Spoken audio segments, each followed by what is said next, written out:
avec un S à sport. L'émission 100% sport sur Logos FM. Toute l'actualité sportive de la région passée au crible avec Olivier et toute sa team. La team ravie de vous accueillir comme chaque mardi sur Logos FM, c'est avec ASA Sport, l'émission qui vous parle de sport au pluriel. Ce soir, pour m'accompagner de Clermont Sport, Léa Zuzard. Bonsoir Léa. Bonsoir à tous. Et de lui-même, le passionné de sport, Ghislain Genillet. Salut Ghislain. Salut la team. Notre invité ce soir, le président du handball club Cournon d'Auvergne, Cyril Fauché. Salut Cyril. Bonsoir à tous. Alors Cyril, avec toi ce soir, on va faire un petit bilan de la saison. La première saison en National 1 avec le statut VAP, le statut professionnel du club de Cournon. Un club qui se maintient, donc déjà félicitations pour cette belle première année à ce niveau-là. Tu vas nous expliquer un petit peu en quoi consistait cette saison, ce que tu en ressors, les perspectives pour l'année prochaine et pour les autres années, parce que l'ambition ne s'arrête pas à la National 1, on est bien d'accord ? Oui, totalement. Donc par rapport à cette année, le bilan reste positif. Si on va un peu plus largement, il faut aussi regarder tout ce qui se passe au niveau de la formation. Donc nos moins de 17 se maintiennent au plus haut niveau. Nos moins de 18 qui jouent aussi au plus haut niveau national se maintiennent dans la division la plus haute. Les espoirs terminent sur la partie... Alors, il reste encore 2 matchs de championnat, mais actuellement sont dans le top 3, dans le top 4, donc c'est plutôt une belle performance. Et pour l'équipe première, donc un maintien sportif qui arrive donc pour notre première année en N1 Elite. Donc on est plutôt satisfait, bien qu'il y ait beaucoup de choses à changer. On est plutôt satisfait des résultats de l'année, mais surtout en globalité de la filière formation du club. Bon, on va détailler tout ça dans les parties suivantes. On va commencer par les résultats du week-end. Je vous ai choisi 2 résultats comme d'habitude parmi nos équipes pro. On va parler foot avec le Clermont Foot et on va parler handball, mais cette fois chez les filles avec le HBCAM. On commence avec le Clermont Foot qui avait un match ultra important face à Montpellier. Une belle victoire 2-1 qui maintient le Clermont Foot à la 16e place. Est-ce qu'on peut dire, Ghislain, je me tourne vers toi pour commencer, je suis pas galant Léa, désolé. Je me dirige vers le dirigeant foot pour démarrer. Est-ce qu'on peut dire que Clermont a 1 pied et demi en Ligue 1 ? 1 pied et demi, c'est exactement le terme. Quoi qu'il arrive, on ne pourra qu'être barragiste. Donc ça, c'est déjà une très très bonne nouvelle. Pour revenir sur le match d'hier, quel bonheur. Du beau temps, un très bon match, un public enflammé, une victoire. Voilà, donc beaucoup d'espoir pour ce maintien. Bon, je pense qu'il faut un point. Allez, une victoire contre Lyon, ça te l'assure, mais un point, ça devrait suffire. Maintenant, en prenant un point, on dépend encore des autres. Donc voilà, il va falloir quand même pousser encore un peu. C'est pas fait. Mathématiquement, c'est pas plié. Donc voilà, il faut assurer le coup. Il reste 2 matchs. Il faudra encore probablement prendre... Encore un point, ça c'est sûr, c'est le minimum. Clairement. Ouais. Alors, on rappelle un prochain déplacement à Strasbourg, jamais simple. Strasbourg qui aurait peut-être en plus des perspectives européennes à jouer. Et puis un dernier match à domicile face à Lyon. Et là, ça peut être une fin en feu d'artifice. Ce qui serait bien, c'est que Lyon ait encore quelque chose à jouer pour qu'il y ait un vrai match. On ne sait jamais, on verra ça. Léa, qu'est-ce que tu en penses toi ? Est-ce que pour toi, c'est quasiment fait maintenant ? Oui, voilà, quasiment. C'est pas fait encore, mais... Comme disait Ghislain, il n'y a pas de relégation directe possible. Donc déjà, c'est un grand soulagement parce que je pense que si on leur avait dit au début de saison qu'ils s'éviteraient à 2 matchs de la fin une relégation directe, ils n'y auraient pas forcément cru. Donc c'est déjà une belle victoire. Donc après, voilà, l'objectif, c'est quand même d'éviter le barrage parce que c'est toujours compliqué ce genre de match. Mais c'est vrai que là, il reste 2 matchs contre 2 grosses équipes quand même. Strasbourg qui, comme tu le disais... a de quoi chercher une place européenne et Lyon c'est quand même aussi un gros morceau donc j'espère qu'ils vont avoir ce point voire plus pour éviter de dépendre des autres. C'est toujours mieux quand même de se maintenir par soi-même mais voilà, ça va être compliqué mais je pense que là ils sont reboostés vraiment par la victoire d'hier et eux-mêmes, ils sentent qu'ils vont y arriver. Et en tout cas, on espère vraiment pour eux que ça va le faire. Et puis on imagine une ambiance de feu si ça doit jouer sur le dernier match à domicile face à un Cador comme Lyon. On imagine qu'il y aura une super ambiance au Montpied, ça, il n'y a pas de doute là-dessus. Tu as pu suivre un petit peu, Cyril, cette année, la saison du Clermont Foot? Tu as eu le temps d'aller voir quelques matchs ou pas? Oui, je suis parti voir quelques matchs, notamment celui de ce week-end. Je confirme ce qu'a dit Ghislain, bonne ambiance, un stade en émulation. Donc oui, une belle équipe de Clermont qui mérite sur la saison sincèrement de se maintenir. Il faudra voir les derniers matchs là, qui vont jouer entre les équipes qui jouent quelque chose, les équipes qui ne jouent rien. Mais il est certain que Strasbourg, oui, peut espérer une place européenne. Donc ça sera un déplacement difficile. C'est une équipe qu'à domicile, on a pu voir très solide. Donc ça sera très, très, très, très difficile. Clermont aussi commence à avoir un peu de joueurs fatigués. On voit quand même que le poids des matchs de haut niveau pèse et que les rotations sont sûrement moins nombreuses que les concurrents directs. Mais j'ai bonne confiance que le Clermont Foot va se maintenir sans obligatoirement des résultats négatifs des autres. J'ai une bonne confiance dans cette équipe-là. Eh ben on espère, vas-y Ghislain. Ouais, juste pour revenir sur le dernier match contre Lyon, le paramètre important, c'est que les Lyonnais, en perdant à Metz, sont quasiment éliminés de la course à l'Europe. Et je sais pas pourquoi, mais j'ose espérer que les Lyonnais viennent pas sauver les Stéphanois. Je pense qu'avec la saison difficile qu'ils ont eue avec leurs supporters, si en plus sur la dernière journée ils viennent sauver Saint-Etienne, je pense que ça pourrait très très mal se passer. Il n'y a qu'un supporter pour penser comme Lyon. Ça. Beaucoup de monde en parle quand même, et on est tous vrai. un peu du même avis. Malheureusement pour les supporters stéphanois qui sont très très nombreux. Et on pense à Fabrice. Et on pense à Fabrice. Qui doit être malheureux et désespéré dans son coin. Allez, on va changer de ballon, on va parler handball, un domaine que tu connais bien Cyril, mais on va s'intéresser aux filles du HBCAM qui recevaient ce week-end Noisy-le-Grand, victoire 30-25, le HBCAM qui s'installe maintenant tranquillement au milieu du tableau à la 7e place. Ils ont mis du temps là, à venir chercher cette première moitié de tableau, mais là ça semble assez installé assez confortablement. Il y aura un déplacement à Cannes pour le prochain match, Cannes qui est dernier, donc on peut espérer une victoire à l'extérieur. Il y aura ensuite une réception d'Aulnoy qui est actuellement 3e, donc là un match compliqué, et puis un déplacement à Bègles pour terminer la saison. Bègles qui est toujours un adversaire un peu difficile et toujours du même niveau que le HBCAM, c'est toujours des matchs très serrés entre les deux clubs. Bègles 10e, mais du coup avec cette 7e place et pour donner un peu d'enjeu à la fin de la saison, est-ce qu'on pourrait pas espérer et viser un top 6, Léa? On peut espérer. On peut tout faire, on peut toujours. Derrière notre micro, on peut tout faire. Après, c'est vrai qu'elles sont déjà maintenues, donc il n'y a plus d'enjeux vraiment, de gros enjeux pour elles. Donc je pense que justement, ça les libère dans le sens où elles ont que du bon à retirer des derniers matchs qu'elles vont jouer. Donc si elles ont cette envie et qu'elles ont encore la force, parce que forcément elles sont aussi fatiguées en fin de saison, elles peuvent oui, peut-être accrocher ce top 6. Là, elles ont eu une belle victoire face à Noisy-le-Grand, donc c'est pas impossible. Après, ça dépendra à mon avis aussi de l'état de forme de toutes les équipes qui en fin de saison forcément accumulent la fatigue. Ghislain. Oui, 3 derniers matchs à Clermont, 3 victoires, donc c'est bien. Ça, la régularité à domicile, c'est hyper important dans un championnat, on le sait. Elles vont chez les dernières à Cannes. C'est ce qui manquait depuis le début de l'année. C'est ça, cette régularité. ça a été difficile. Donc là, elles se déplacent à Cannes qui est dernier du classement. En recevant après Aulnoy, comme tu dis, qui est 3e, mais c'est 2 matchs sympas à jouer parce que ça peut enchaîner sur 2 victoires de plus. Et si c'était le cas, si elles confirment leur régularité à domicile, plus une petite victoire à Cannes, le top 6 va être atteint, parce qu'après le match à Bègles, ça sera bonus. C'est clair. Cyril, ça crée une émulation quand on a un club à côté de chez nous qui est aussi aux portes du niveau professionnel? Oui, alors, petite précision d'ailleurs, la D2 filles va passer professionnelle la saison prochaine.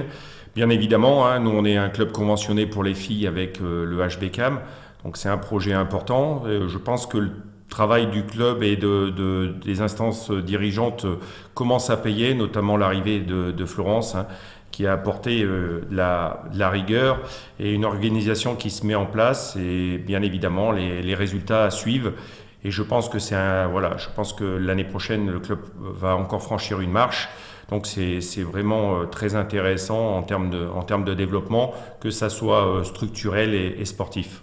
Voilà, Florence, qu'on essaiera de recevoir là dans les prochaines semaines avant la fin de saison. J'avais dit à Florian, qui coordonne un petit peu tout ça, qu'on la laissait finir sa saison tranquille et qu'on essaierait de caler un rendez-vous pour qu'elle vienne nous faire elle aussi le bilan sportif de sa première saison au HBCAM. Ghislain. Ce qui est intéressant aussi au niveau du HBCAM et du HCCA, c'est que les résultats des uns et des autres sont un peu liés. Ça crée une émulation autour du hand. Et c'est un sport qui est apprécié. Et je trouve que c'est bien d'avoir à la fois un club pro, donc l'année prochaine au niveau des filles, et un club en passe de le devenir à Cournon. Je trouve que c'est très, très très bien pour la région, le sport de haut niveau. Est-ce qu'il n'y aurait pas moyen, parce que c'est vrai que cette année, entre les garçons et les filles, vous avez souvent joué aux mêmes dates, il n'y aurait pas moyen de demander aux instances fédérales d'aménager les calendriers pour que ça soit décalé quand deux clubs d'une même agglomération jouent à peu près au même niveau? C'est faisable ça ou pas? Parce que c'est dommage de ne pas pouvoir profiter des deux spectacles. Alors je te coupe là, si c'est quelque chose qui est mis en place en fait chaque fois que le HBCAM est en déplacement, on reçoit. Donc c'est quelque chose qui est mis en place depuis 2 ans en collaboration pour éviter et que les passionnés de hand puissent venir ou à Cournon ou à HBCAM parce qu'on a, on va dire, peut-être 50% des gens qui vont aussi bien chez les filles que chez les garçons. Donc c'est quelque chose qu'on va continuer à développer. D'ailleurs, un des derniers matchs de la saison, si ce n'est le dernier, le HBCAM viendra jouer à Cournon dans notre salle. Et nous sommes déplacés donc contre Bordeaux, au HBCAM, à la Maison des Sports. Donc il y a une vraie volonté comme l'a dit Ghislain, d'émulation entre les projets filles et les projets garçons qui tendent vers le professionnalisme. Bah, ça c'est une très bonne chose en tout cas, qu'il y ait une saine concurrence. Clairement. Ça, c'est ce qu'il faut. Il y a de la place pour tout le monde, pour tous les clubs. Je le dis suffisamment depuis 3 ans que cette émission existe. Il y a de la place pour tout le monde. Tout le monde n'arrivera pas à rester à haut niveau. Ce seront les meilleurs, ceux qui se seront le mieux structurés, organisés, qui y arriveront. Les autres disparaîtront, reviendront peut-être à un moment donné. Mais de la place pour tout le monde, il y en a, que ce soit pour les subventions, pour les partenaires, pour les espaces, voilà. C'est comme ça aussi pour les supporters. C'est comme ça qu'on développe une ville sportive. Des villes comme Montpellier, Nantes y arrivent. Je vois pas pourquoi Clermont-Ferrand n'y arriverait pas, on n'est pas plus bête que les autres. Allez, sur ces paroles hautement philosophiques, on va marquer une première pause. On se retrouve tout de suite après, vous êtes toujours sur Logos FM dans Avec AS Sport. Avec un S à Sport, l'émission 100% sport sur Logos FM. Toute l'actualité sportive de la région passée au crible avec Olivier et toute sa team. De retour dans Avec AS Sport, l'émission qui vous parle de sport au pluriel chaque mardi sur Logos FM. Pour m'accompagner ce soir, Léa Zuzart, Ghislain Genillet et notre invité Cyril Fauché, le président du HCCA, le Handball Club Cournon d'Auvergne. Alors Cyril, tu nous as rapidement tout à l'heure en début de première partie rappelé les bons résultats cette année du club. Club qui a le statut VAP, un statut professionnel. Rappelle-nous rapidement ce qu'est ce statut VAP, qu'est-ce que ça apporte au club ? Donc le statut VAP, c'est la voie d'accès au professionnalisme. Donc en fait, pour les plus novices, il y a 3 divisions. Il y a la Star League, la Pro League et la N1 Elite. Et après, on tombe donc aux catégories comme la National 1, National 2, etc. Donc ce statut VAP est un premier pas où on a un cahier des charges à respecter qui permet à un club d'espérer, d'ambitionner de monter donc en Pro League. Donc il y a un cahier des charges qui soit médical, sportif avec un nombre de joueurs professionnels, mais aussi financier. Donc cette année, le statut VAP, ça sera un billet d'entrée à 700 000 €. Donc un montant déjà important en termes de budget. Et un nombre de joueurs professionnels de 6. Voilà, donc ça c'est les grandes lignes. Bien évidemment, il y a tout un tas aussi d'autres éléments qu'il faut respecter, comme on est en fait contrôlé par la CNCG. Donc c'est quelque chose qui est assez lourd, mais qui prépare les équipes au monde professionnel. Donc on est vraiment dans un milieu semi-professionnel. Et le club de Cournon, on a déposé un dossier VAP avec la volonté à terme de jouer en Pro League. C'est rare ce niveau comme ça intermédiaire, c'est-à-dire que pour faire simple, pour les auditeurs qui sont pas au fait vraiment de l'actualité sportive, en fait en National 1 il y a 5 poules, mais une poule qui est appelée Elite et qui est un peu un niveau intermédiaire, c'est presque une division à part au sein de cette National 1, c'est-à-dire que si vous aviez eu à redescendre, vous seriez redescendu en National 1 mais dans les autres poules. Alors, ça existe aussi au rugby, je fais souvent des parallèles au rugby. Elle s'appelle nationale, voilà. Et au foot, elle s'appelle nationale aussi. Donc, il y a co-hand où elle ne s'appelle pas nationale, mais elle existe dans les 2 autres grands sports français en termes d'effectifs, qui est le foot ou le rugby. Le rugby, c'est exactement pareil. Vous avez la nationale, vous avez déjà des clubs pour intégrer cette poule-là qui ont le budget nécessaire pour aller jouer en Pro D2. Et c'est exactement la même philosophie, les mêmes obligations. Et au foot, le national, c'est exactement la même chose. Donc au hand, ça n'existe pas. Pourquoi? Je ne sais pas, j'en sais une partie, mais voilà, globalement, il y a cette poule 1 N1 Elite, et l'année prochaine, il n'y aura que 4 poules, hein, donc il y a une révision, en fait, on était sur des poules de 12, cette année, on était sur 5 poules de 12, donc de 60 clubs. L'année prochaine, on sera sur 4 poules de 14, dont une poule élite, et on reviendra la saison 2023-2024 sur 4 poules de 12. La volonté, c'est de baisser les effectifs dans ces poules de nationales pour apporter plus de professionnalisme et surtout des équipes qui soient équivalentes en termes de niveau de jeu, mais aussi au niveau structurel. Alors pour rester sur le bilan sportif là, de cette saison, vous allez terminer autour de la 10e place. Il y a encore une possibilité de progresser un petit peu dans le classement? Oui, il y a une possibilité. Je pense que sincèrement, entre la 3e place de la poule et la dernière, quasiment, il y a très très peu d'écart. Ça s'est joué à quelques matchs. Et voilà, je pense que oui, on pourrait gagner une place, mais c'est plus l'objectif de la saison. On va essayer de gagner le dernier match contre Annecy samedi chez nous. Après, on se déplace à Mulhouse. Il est clair qu'on arrive en fin de saison et qu'on est déjà dans la préparation de la saison suivante. Donc on est plutôt dans la gestion parce qu'on a beaucoup de joueurs qui sont fatigués, usés, parce c'est un des points qui a fait qu'on était sûrement un peu moins performant, moins de rotation que certaines équipes. Donc on va faire sûrement, et ça c'est le staff qui va décider, un peu plus souffler sur la fin de saison, que les gens puissent se régénérer, les joueurs qui vont rester. Les joueurs qui partent aussi sont déjà un peu partis, au moins dans la tête. Donc globalement, on va essayer de finir le mieux possible la saison, sans gros blessés pour commencer la saison dès le mois de juillet et être prêt pour le retour de championnat au mois de septembre. J'imagine qu'au-delà du classement, la grosse satisfaction, c'est le maintien. Oui, le maintien. Alors, il est certain qu'on était déjà maintenu financièrement parce que nous allons redéposer un statut VAP l'année prochaine. Voilà, mais il y avait quand même un objectif de bien figurer sportivement et de se maintenir sportivement. Donc oui, c'est une satisfaction. Bien qu'on a quelques regrets de ne pas avoir fait une saison un peu plus aboutie et notamment quelques défaites de quelques buts qui auraient pu nous proposer ou nous positionner différemment dans le classement. On a vu l'équipe évoluer quand même au début, au fil de la saison. Un début un peu compliqué, et puis petit à petit, ça s'est stabilisé. Je crois que la première victoire est venue au 3e ou au 4e match. Je dis ça de mémoire, donc tu me corriges si je dis des bêtises. Oui, il a fallu voilà, l'apprentissage de la division, bien évidemment. Donc il a fallu trouver quelques réglages.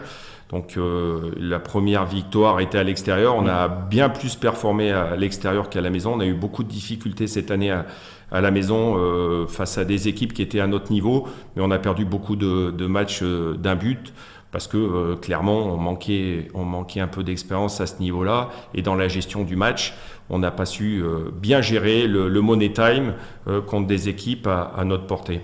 Et peut-être un peu de, je sais pas, j'allais dire de stress, c'est pas le mot, mais quand on a le public que vous avez qui pousse très très fort à Cournon, on a peut-être envie de leur faire encore plus plaisir et parfois on oublie l'essentiel, quelques consignes. Oui, c'est possible. Je pense qu'on a fait preuve de jeunesse, on a appris. Donc l'année prochaine, on essaiera d'améliorer tout ça et d'appréhender différemment le championnat. Après, je pense qu'on a aussi manqué de rotation. On a perdu Alex Girin, qui était quand même notre meneur de jeu assez rapidement dans la saison. Ça a pesé très fortement sur le collectif. Il a fallu donc colmater toute la saison en faisant jouer quelques joueurs 60 minutes. Voilà, donc il y a des joueurs qui sont fatigués, qui ont beaucoup donné, et obligatoirement, à un moment ou à un autre, les résultats en sont ressentis. Ghislain, tu suis régulièrement le club de Cournon. Qu'est-ce que tu retiens, toi, de cette saison ? Je retiens pas mal de choses. Déjà, j'ai été pas mal de fois à Boissé et j'ai été vraiment sous le charme. Ils jouent quasiment tous les matchs à guichet fermé. T'as vu, c'est pas trompé sur la salle. Non, j'avais révisé. Et du coup, ça c'est vraiment un point extrêmement positif. Comme Cyril l'a dit, je pense qu'il y avait un manque de profondeur de banc cette année parce que bon, on se connaît bien avec Cyril et on se parle régulièrement. Et ce que je dis, vous avez fait preuve d'une très très grande régularité cette année avec 4 défaites d'un but et 2 défaites de 2 buts. Alors ça le fait moyennement rire, mais je pense qu'il a raison. Par contre, il va en ressortir grandi parce qu'en réalité, c'est-à-dire qu'ils sont vraiment très très proches des équipes de cette poule. Je sais qu'ils sont ambitieux, qu'il va y avoir un gros recrutement et que l'année prochaine, ça va être... cette année, il fallait se positionner, s'installer dans ce championnat. Et l'année prochaine, je ne doute pas que ça puisse faire quelques étincelles encore plus importantes à Boissé. Léa, tu as une question ? Oui, selon vous, quel a été le match le plus marquant de cette saison, enfin le match que vous retiendrez ? Ouais, bien évidemment le PSG, je pense qu'on a fait une salle où on a refusé du monde. C'est la première fois et c'est assez historique pour le club de laisser des gens devant la porte du gymnase. Et puis le résultat qui est en conséquence derrière avec une victoire sur le PSG. Ça, c'est le bon côté. Après, on a eu quelques ratés qui me restent un peu en travers de la gorge. Voilà, le match à Pau, le match à Frontignan il y a 15 jours. Voilà, donc il y a eu quelques beaux succès. Mais il y a eu aussi quelques défaites un peu cinglantes qui nous ont fait beaucoup réfléchir et qui vont nous permettre dans le futur de pouvoir améliorer certaines choses. Alors là, le futur immédiat, c'est le match de samedi. Tu nous rappelles l'heure ? Alors 18h45, donc le premier match contre Annecy. Donc ça, est suivi après du match des espoirs dans la foulée. Ghislain, tu avais une question ? Oui, tout à fait. Moi aussi, pour être assez régulièrement à Boissé, Cyril, vous avez réussi à créer vraiment une émulation au niveau des partenaires. J'aurais voulu connaître un peu ta recette parce que aujourd'hui, en fait, on a l'impression qu'il ne faut pas être ni au Clermont Foot ni à l'ASM, mais qu'il faut être au hand de Cournon pour se sentir bien entouré et retrouver des gens avec qui on peut échanger de façon tout à fait sereine et positive. Alors attention, il y a beaucoup de présidents de clubs qui veulent être intéressés. Non, je pense que la recette, c'est surtout de créer des réseaux entre les gens. Je crois qu'il y a des belles rencontres qui se font dans les partenariats. Peut-être qu'on est moins nombreux, on a 140 partenaires, on a 70-80 partenaires qui viennent systématiquement à tous les matchs et qui prennent beaucoup de plaisir. Donc ils échangent beaucoup sur le sportif, mais ils prennent aussi beaucoup le temps de discuter professionnellement et ça crée une émulation et les gens se rencontrent et discutent. On voit même des partenaires qui déjeunent ensemble. Donc je crois que clairement c'est ça, c'est le réseau et l'envie d'avancer aussi à côté d'un projet qui est sympathique. Voilà, on voit des gens qui sont vraiment à l'écoute du club et qui ont envie que le club progresse. Très bien, on va continuer à parler de ce beau club qu'est le Handball Club de Cournon. On va parler un peu des perspectives de la saison prochaine dans la partie suivante. On se retrouve tout de suite après la pause. Vous êtes toujours sur Logos FM, c'est avec ASA Sport. Avec un S à Sport, l'émission 100% sport sur Logos FM. Toute l'actualité sportive de la région passée au crible avec Olivier et toute sa team. Troisième partie de votre rendez-vous sportif hebdomadaire chaque mardi sur Logos FM, c'est avec ASA Sport, l'émission qui vous parle de sport au pluriel. La rediff, vous avez l'habitude, c'est le mercredi à 20h. Et si jamais vous avez raté l'émission et la rediff, c'est pas bien, vous serez puni, mais vous avez une dernière chance, c'est le podcast sur la page Facebook avec ASA Sport. N'hésitez pas à aller vous abonner. Mon invité, Cyril Fauché, le président du Handball Club Cournon d'Auvergne, et pour m'accompagner ce soir, Léa Zuzart et Ghislain Genillet. Alors, on a fait, Cyril, avec toi le bilan de cette première saison en National 1 avec ce statut VAP. On va maintenant se pencher sur l'année 2022-23, sur les perspectives. Tu l'as dit déjà un petit peu tout à l'heure, tu es déjà en train de préparer la saison prochaine. Qu'est-ce qui va changer au niveau du staff? Est-ce qu'il y a des changements ou est-ce qu'on garde le coach déjà? Le coach est engagé pour 2 ans, donc il sera encore présent. Accompagné de ses adjoints pour la saison prochaine. Donc j'imagine qu'il est déjà en train de se pencher sur sa future équipe. Comment ça se passe d'ailleurs le recrutement? C'est lui qui fait des propositions? Tu as une cellule technique, c'est toi qui décides? Comment vous faites? On travaille en collaboration avec Lucas et les agents. Donc voilà, on observe et on analyse les joueurs qui nous sont proposés. D'abord, on recherche les besoins et là où on a besoin de se renforcer. Donc là, on a déjà 9 joueurs qui sont actés pour la saison prochaine. Donc on a bien avancé sur les secteurs qu'on souhaite renforcer. Mais c'est un travail qui se fait en collaboration entre le staff technique et les instances dirigeantes. Tu nous as parlé de 6 clubs pro pour le statut VAP, mais l'effectif total, c'est combien de joueurs? Alors l'année prochaine, ça sera 8 joueurs pro et 11 joueurs en convention, c'est-à-dire 19 joueurs qui seront là que pour faire du handball l'année prochaine. Et comment ils sont rémunérés du coup? Parce que s'ils n'ont pas de statut pro, il y a un contrat quand même? Oui, c'est contracté, c'est des conventions fédérales.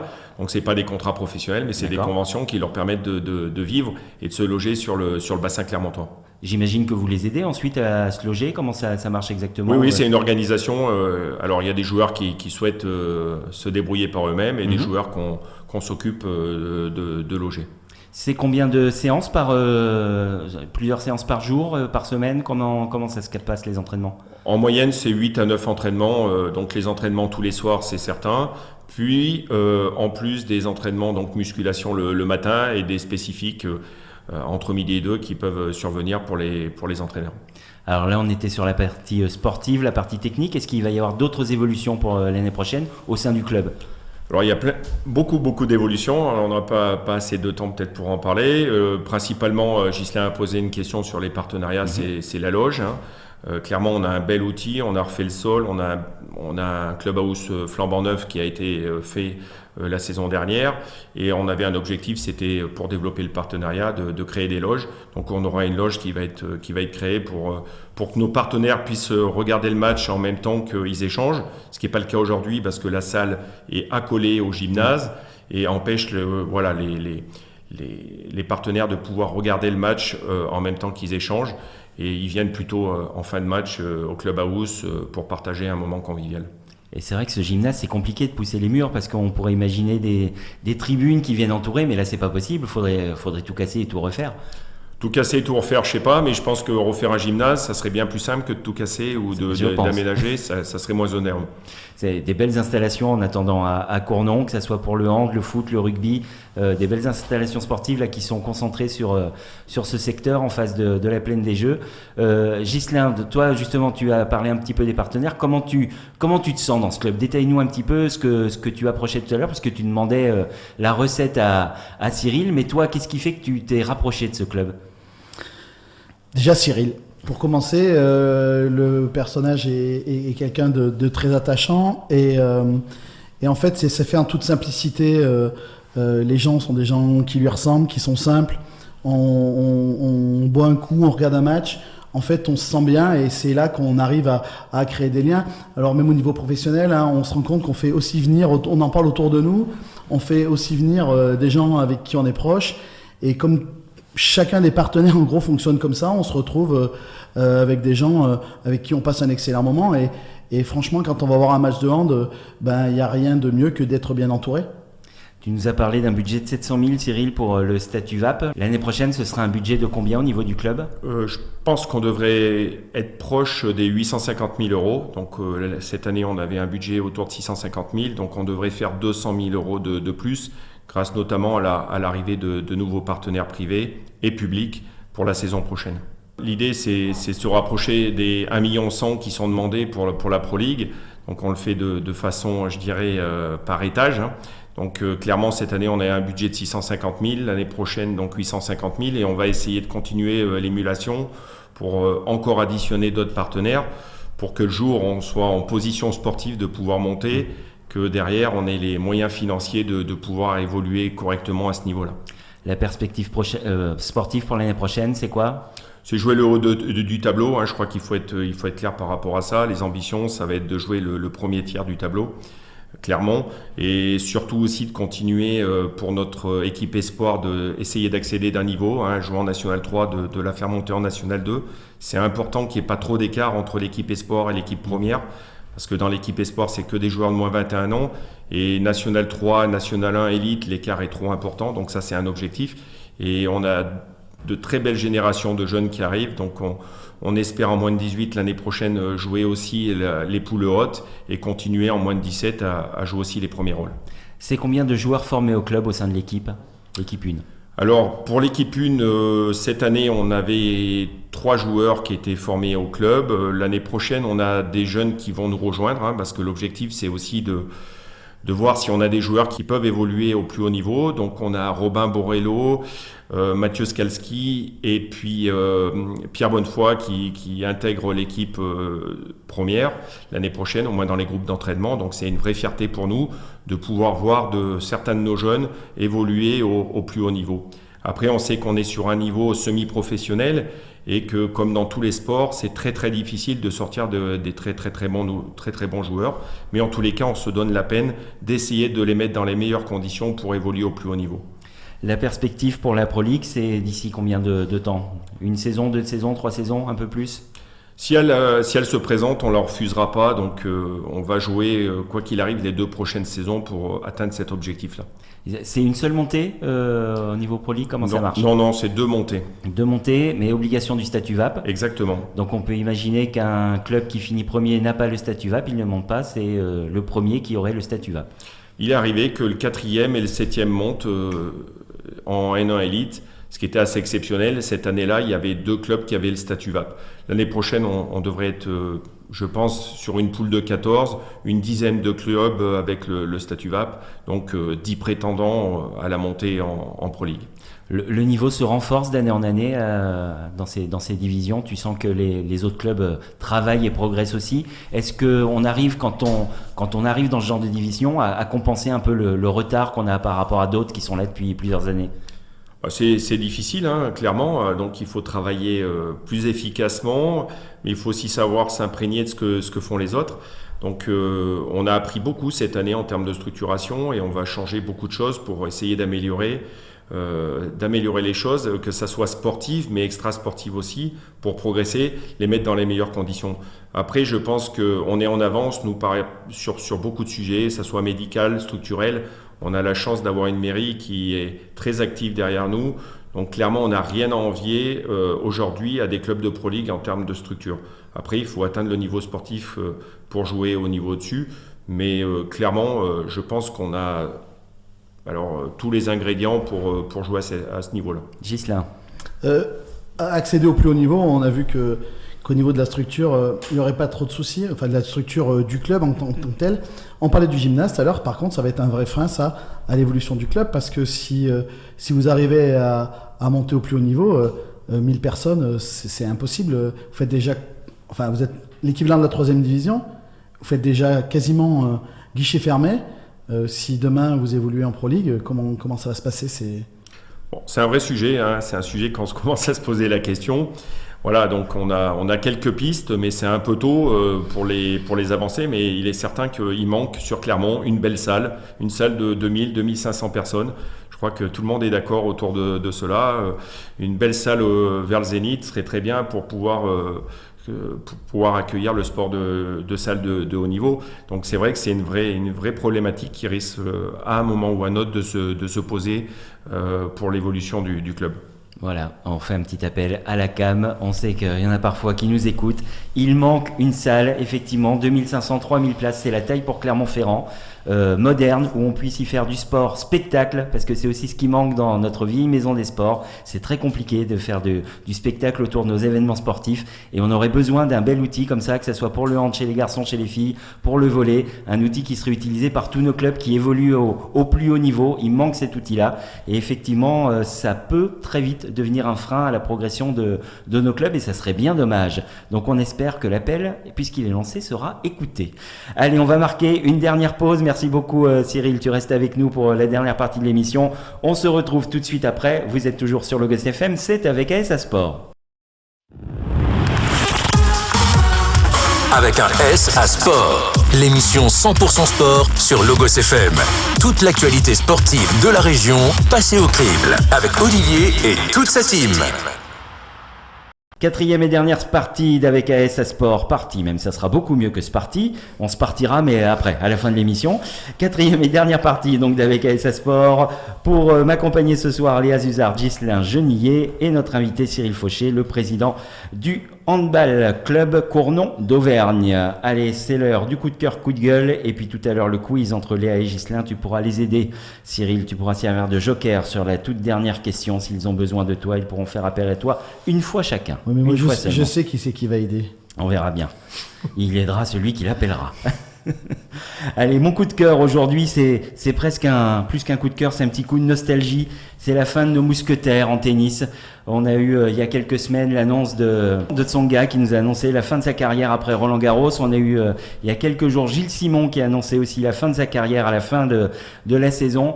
Et puis nos mousquetaires dont on s'est souvent moqué à cause de ce surnom ridicule, parce que c'est vrai qu'ils n'avaient rien de mousquetaires. Les vrais mousquetaires, c'était dans les années 20, les années 30, et eux, ils gagnaient tout. Mais ce surnom des mousquetaires, c'est pas eux qui l'ont voulu, c'est pas eux qui l'ont demandé, c'est les journalistes qui manquent souvent d'imagination. Donc là, ils auraient mieux fait de trouver quelque chose d'un peu plus actuel. En tout cas, ces mousquetaires, on va quand même les appeler comme ça aujourd'hui.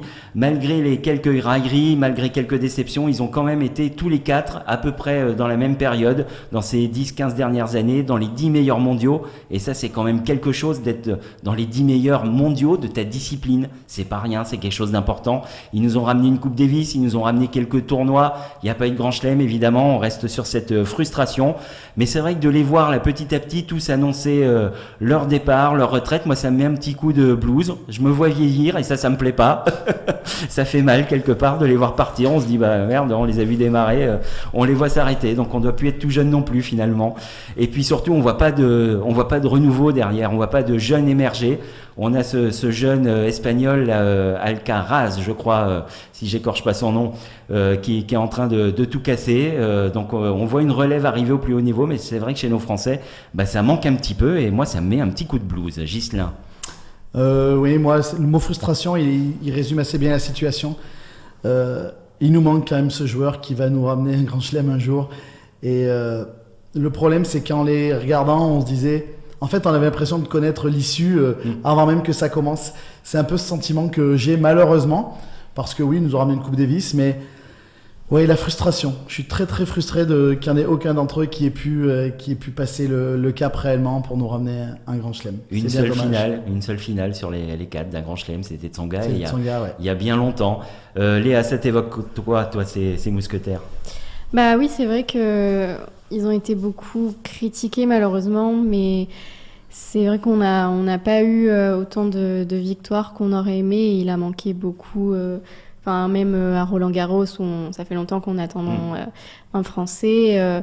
Et c'est vrai que c'est fort de rester aussi longtemps dans le top 10, comme tu le disais, mais voilà, il n'y avait pas le truc en plus. Et comme tu le dis, c'est vrai que ce qui fait peur, c'est l'avenir, parce qu'il n'y a pas effectivement de jeunes Français qu'on voit émerger pour le moment. Enfin, on espère que ça va arriver, mais pour le moment, ça paraît un peu compliqué pour le tennis français. On espère en tout cas, et c'est vrai qu'on a peut-être été nous aussi un peu trop exigeants avec eux, parce que 4 joueurs comme ça, on va dire dans le top 20 globalement sur presque une quinzaine d'années, c'est quand même quelque chose d'assez exceptionnel, parce qu'on parle de Djoko, de Nadal, de Federer, mais c'est les arbres qui cachent la forêt.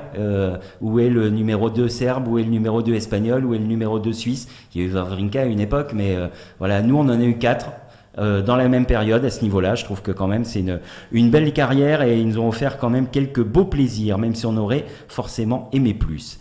Allez, c'est l'heure du quiz. Je vous rappelle le principe: 5 questions, une question olympique ou paralympique, une question record, une question d'actualité sportive locale, une question avec ASA Sport. La réponse a été donnée dans l'émission. Et le décompte final, on parlera football. Dans ce décompte final, là j'ai 2 spécialistes, donc vous avez intérêt à être au taquet. On commence avec la question olympique aujourd'hui.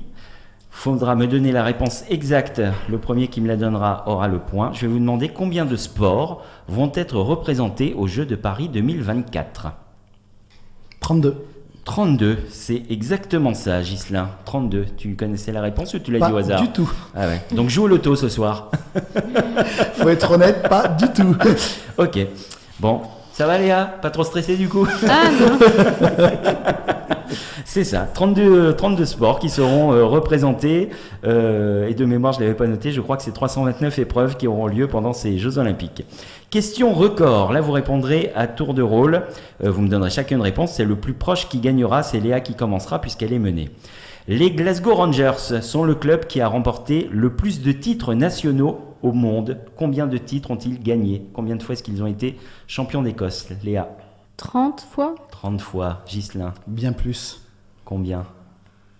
Moi je vais dire 45, mais je pense même que c'est plus. Cyril, t'aurais une idée? Oui, j'aurais été plus loin. Moi, j'aurais dit 70 ou 80. Alors, vous êtes tous très, très, très loin du compte. C'est Ghislain qui va remporter le point parce que c'est quand même le plus proche. 114 titres. Ouais, 114 titres. En fait, j'ai pas pris de risque. Je suis allé juste au-dessus de Léa pour dire normalement, ça doit le faire.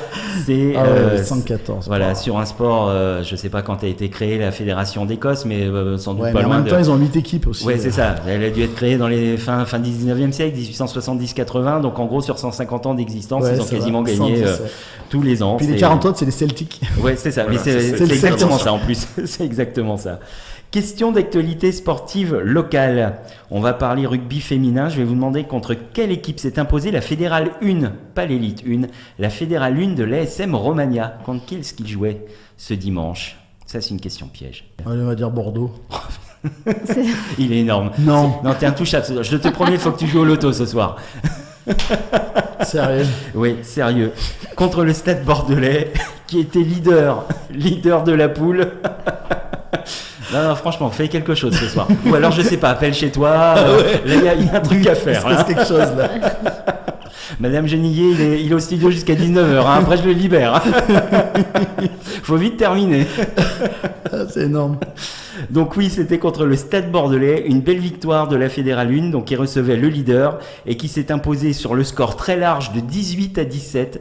Ça s'est joué à 2 minutes de la fin, un bel essai, une belle ambiance là aussi sous le beau soleil de Romagna, un stade qui était quasiment plein pour de la Fédérale 1. Les supporters se sont déplacés en masse et d'autant qu'en cas de victoire, les filles étaient qualifiées pour les phases finales. Donc à 2 minutes de la fin, elles sont allées arracher ce beau résultat et décrocher leur qualification pour les phases finales. Et dans le même temps, l'élite 1 s'est également imposée. C'était à Pau, j'ai plus le score en tête, c'était beaucoup plus large et elles étaient qualifiées déjà depuis un petit moment. En tout cas, bravo aux filles. Question avec ASA Sport. Je vais vous demander, et là si vous ne répondez pas, il y en a un qui va vous étrangler, qui sera le prochain adversaire du handball de Cournon? Eh ouais, là ça calme, hein. Devant le président, là ça calme. Annecy. Ouais, Annecy, bien vu. Il avait dit rapidement, Cyril. Je ne l'ai pas répété volontairement. Alors, on va en profiter quand même pour rappeler l'heure du match, Cyril. 18h45. 18h45, ce samedi, au gymnase Boissé de Cournon. On vous y attend nombreux parce que c'est le dernier match. Hein. Si vous voulez voir les garçons de Cournon cette année au handball, c'est la dernière occasion de les voir jouer à domicile. Donc, n'hésitez pas à venir nombreux découvrir ce club si vous ne le connaissez pas. Allez, on termine avec le décompte final. Vous répondrez chacun votre tour. C'est Léa qui va commencer puisqu'elle est un tout petit peu menée, 4-0. Je vais vous demander, la semaine dernière, j'avais demandé les 10 derniers clubs vainqueurs de Pro D2. On va faire la même chose avec le foot et la Ligue 2. Les 10 derniers clubs vainqueurs de Ligue 2. On ne compte pas Toulouse, qui est champion depuis ce week-end. 3. 3, qui était champion en 2021 et 2015. Ghislain. Metz. Metz en 2019-2014. Ça fait 5-1. Lens. Lens n'est pas dans ce classement. Vous m'avez fait les deux qui ont 2 titres, donc après c'est des titres uniques. Et on va remonter en 2010. Cyril. Et je vous rappelle Joker. que vous avez droit à un joker. Nîmes. Donc non, Nîmes n'est pas dans ce classement. Léa, c'est à toi. Auxerre. Non, il n'y a pas Auxerre. Strasbourg. Strasbourg, oui, en 2017. Ça fait 6-1. Léa. Brest. Brest, non, pas Brest. Lorient. Lorient, oui, en 2020. Il creuse l'écart, là, Ghislain. Ça va être compliqué, là, maintenant. Léa. Joker. T'as un joker. Cyril. Amiens. Amiens, non, on n'est pas dans ce classement. Ils n'ont pas été champions de Ligue 2. Je vais dire Ajaccio. Il y a Ajaccio, non. Il n'y a pas Ajaccio, mais il y a un autre club corse, Léa. Bastia. Bastia, en 2012. Je ne t'ai pas aidé. Ghislain. Saint-Étienne. Non, il n'y a pas Saint-Étienne. Non, ça sera l'an prochain. C'était un peu avant. Ouais, ça sera l'année prochaine. Léa. Sochaux. Non, il n'y a pas Sochaux. Guingamp. Il n'y a pas Guingamp, non. Il y a un club historique qui est remonté, qui est longtemps resté en 2e ou en 3e division, qui est remonté il y a, je pense, 3-4 ans. Mais depuis, oui, c'est Angers. ça. Il y a pas Angers, non. Strasbourg. Il y a Strasbourg. Non, Strasbourg, on l'a dit déjà. Un club historique, ça a été le premier grand club français. Finaliste de Ligue des Champions, Coupe de club d'Europe des clubs champions à l'époque, oui, Reims, en 2018. On reste dans l'Est, il y en a un autre club de l'Est. Mulhouse. Nancy. Ah, Nancy. Le point, et c'est plié, de toute façon on va donner le point à Léa. Ça va remonter un petit peu. Et puis ensuite, il nous reste un club normand, un club qui était une entente. Caen, voilà, c'était en 2010. Un club qui a été une entente de plusieurs clubs. Évian-Thonon. Évian-Thonon-Gaillard, exactement. Et puis il en reste un dernier. Et quand je vais vous le dire, vous allez tous faire « Putain, c'est vrai qu'ils ont joué en D2 ». Alors on y va. Et Ghislain, tu n'as pas le droit de ne pas savoir. L'OM? Non. PSG? Non. Ah, ça aurait pu être ça, parce que eux sont vraiment... On est dans le sud. Monaco. Monaco a été champion de Ligue 2 en 2013 puisque Monaco était redescendu juste avant d'être racheté par le Russe. Voilà. Bon, très bien. Et c'est Ghislain qui gagne. Il n'y a pas eu photo aujourd'hui. Mais je crois qu'il a eu beaucoup de chance quand même. Là, léger. Là, va vraiment falloir faire quelque chose. Merci beaucoup Cyril. Merci d'être venu dans cette émission. Bonne chance pour le match de samedi. Bonne chance pour la saison prochaine. Léa, Ghislain, on vous retrouve prochainement à cette antenne. Le podcast, c'est jeudi matin. La rediff, c'est demain à 20h. Nous, on se retrouve mardi prochain pour une nouvelle émission. D'ici là, je vous souhaite une belle semaine.